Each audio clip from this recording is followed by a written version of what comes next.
जो व्यक्ती अनेक महिने जेलमध्ये राहिला, ज्या व्यक्तीला तडीपार केलं होतं, जे या देशाचे सध्या गृहमंत्री आहेत, त्यांनी असं एक विधेयक आणलंय ज्यामुळे संसद भवनामध्ये त्यांच्या अंगावरती कागद फाडून फेकण्यात आला। अमित शहांनी जे विधेयक आणलं त्या विधेयकामध्ये सांगण्यात आले एखादा मंत्री असो किंवा मुख्यमंत्री असो, त्यामध्ये पंतप्रधानांचा देखील उल्लेख करण्यात आला। यापैकी कोणी 30 दिवसापेक्षा जास्त दिवस जेलमध्ये राहिलं तर त्या व्यक्तीला आपल्या पदाचा राजीनामा द्यावा लागेल किंवा ते पद आपोआप रद्द केलं जाईल। मग तिथे मुख्यमंत्री असो, प्रधानमंत्री असो किंवा कोणताही मंत्री असो। यानंतर मात्र संसद भवनामध्ये चांगलाच वाद पेटला। नेमकं अमित शहा यांनी जे विधेयक आणलं त्यामध्ये काय लिहिलेलं आहे, याच्यामुळे कोणत्या पक्षाचा जास्त फायदा होईल, संपूर्ण व्हिडिओ पाहिल्यानंतर आपल्याला पूर्ण माहिती मिळेल। केंद्र सरकारने 3 महत्त्वाचे बिल लोकसभेमध्ये मांडले। गृहमंत्री अमित शहा यांनी हे बिल लोकसभेमध्ये आणलं। त्यामध्ये पहिला आहे केंद्र शासित प्रदेश सरकार सुधारणा विधेयक 2025, दुसरा आहे 130वी घटना दुरुस्ती विधेयक आणि तिसरा आहे जम्मू काश्मीर सुधारणा पुनर्रचना विधेयक। ही 3 विधेयकं अमित शहा यांनी संसदेमध्ये मांडली। या विधेयकानुसार कोणत्याही राज्याचे मंत्री किंवा मुख्यमंत्री यांना 5 वर्षापेक्षा जास्त शिक्षेची तरतूद असणाऱ्या गुन्ह्यामध्ये जर अटक झाली आणि त्या संबंधित गुन्ह्यामधील व्यक्ती 30 दिवस जर जेलमध्ये राहिली तर त्याला आपल्या पदाचा राजीनामा द्यावा लागेल किंवा त्याचा पद आपोआप रद्द होईल।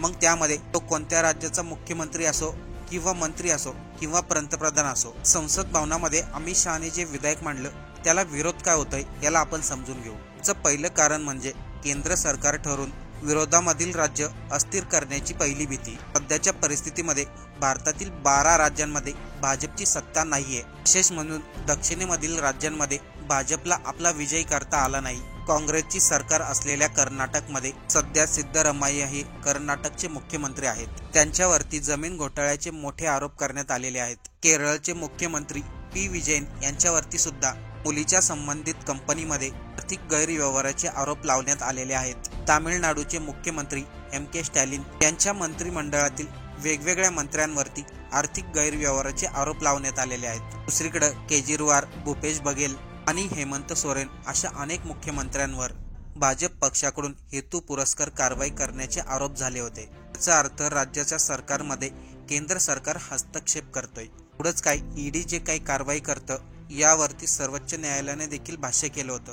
विशेष म्हणजे या विधेयकामुळे केंद्र सरकारची राज्य सरकारला कंट्रोल करण्याची पॉवर असेल। एखाद्या राज्यामध्ये एखाद्या पक्षाचा बहुमताने विजय झाला तरी देखील या विधेयकानुसार केंद्र सरकार त्याच्यामध्ये हस्तक्षेप करू शकतो। सध्या भाजपचं केंद्रामध्ये सरकार आहे आणि त्यामुळे इतर राज्यावरती कंट्रोल ठेवण्यासाठी हे विधेयक जाणून बुजून आणलं गेलंय। त्यामुळे संसद भवनामध्ये याला विरोध केला गेला। इनका संसद भवनामध्ये काय घडलं चला सविस्तर पाहू। भारत के संविधान का संशोधन करने वाले विधेयक को पुरस्तापित करने की अनुमति दी जाए। महोदय, मैं प्रस्ताव करता हूं कि जम्मू कश्मीर पुनर्गठन अधिनियम 2019 का संशोधन करने वाले विधेयक को पुरस्तापित करने की अनुमति दी जाए। महोदय, मैं प्रस्ताव करता हूं कि संघ राज्य क्षेत्र शासन अधिनियम 1963 का संशोधन करने वाले विधेयक को पुरस्तापित करने की मंजूरी दी जाए। जो रूल 72 है वो 2 चीज कहता है, एक लेजिस्लेटिव कॉम्पिटेंस, एक general opposition of the bill जिसकी स्वीकृति आप दे सकते हैं।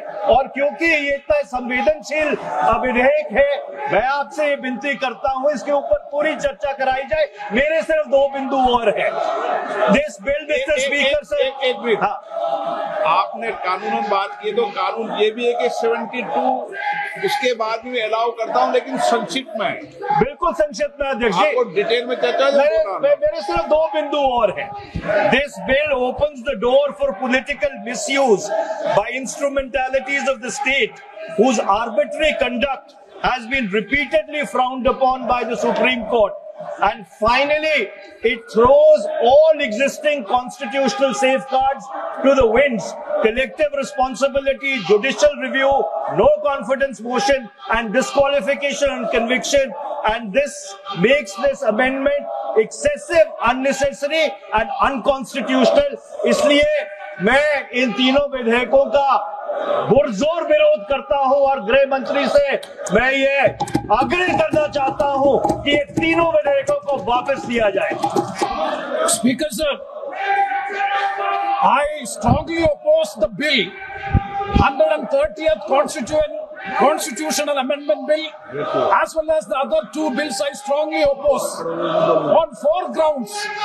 So the first ground is the bills are to be introduced according to the rules and procedure of the House. The bill is not circulated among the members. Yesterday after 1 o'clock we have received the copy of the bill, and I would like to know from the Honorable Minister, what is the undue haste and urgency in bringing such a constitutional amendment bill? What is the emergent need of having such a bill? That means the introduction of the bill itself is lacking bona fides. The bill is lacking bona fides. That is why I would like to say that this is with a mala fide intention to destabilize the opposition ruled states in various parts of the country. Number one. एक minute माननीय अध्यक्ष जी, प्रेमचंद्रन जी कह रहे हैं कि जल्दबाजी में लाया गया।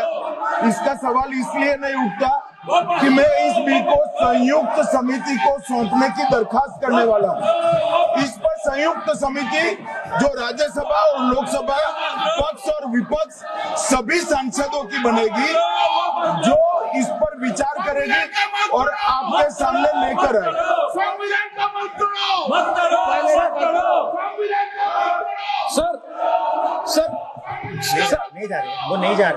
Sir, I do agree with the Honorable Minister, but at the same time, the members are having the right to oppose the bill at the time of introduction. This is the legitimate constitutional right of each and every member to oppose the bill at the time of introduction of the bill. That is being contained to say. And the second one is that this call is Shri Venugopal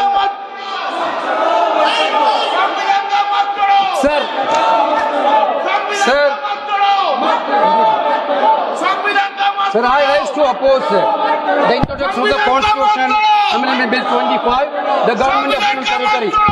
Sir, this bill is to sabotage the federal system of this country. This bill is to sabotage the basic principle of the constitution of this country.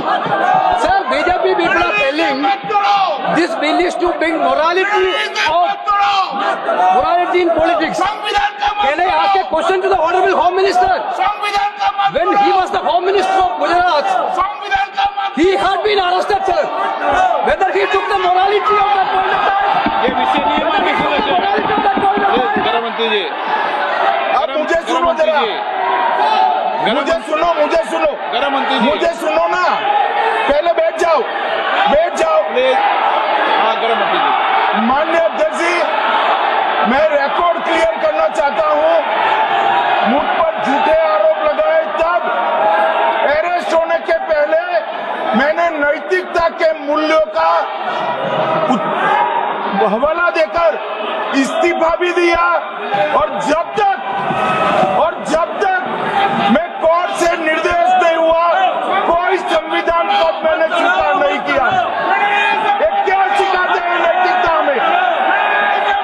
मैं तो इस्तीफा देकर गया था, और मैं तो चाहता हूं कि ये नैतिकता के मूल्य बढ़े। हम ऐसे निर्लज्ज नहीं हो सकते कि हम पर आरोप लगे और हम संवैधानिक पद पर रहें। अरेस्ट से पहले मैंने इस्तीफा दिया है। माननीय सदस्य, आप बिल पर बोलिए। आप 72 के नियम के तहत बोलिए। सर, दिस नियम है, आपका डायरेक्शन है। 19 आप 72 नियम के तहत बोलिए। सर, लाइक का है सर, नियम के तहत बोलो आप। सर, दिस आपका डायरेक्शन है 19A 19B। हाँ है, Chapter on call भी है। हाँ, very clearly telling at least 1 week notice is needed for introducing a bill. Sir, I am telling that this bill is to target the opposition ruling government. This bill is to threaten the people like Nitish Kumar and Chandrababu Naidu. This bill is to blackmail. मैं प्रस्ताव करता हूं कि भारत के संविधान का संशोधन करने वाले विधेयक, संघ राज्य क्षेत्र शासन अधिनियम 1963 का संशोधन करने वाले विधेयक और 2019 का और संशोधन करने वाले विधेयक को माननीय अध्यक्ष जी द्वारा नाम निर्देशित किए जाने वाले इस सभा के 21 सदस्य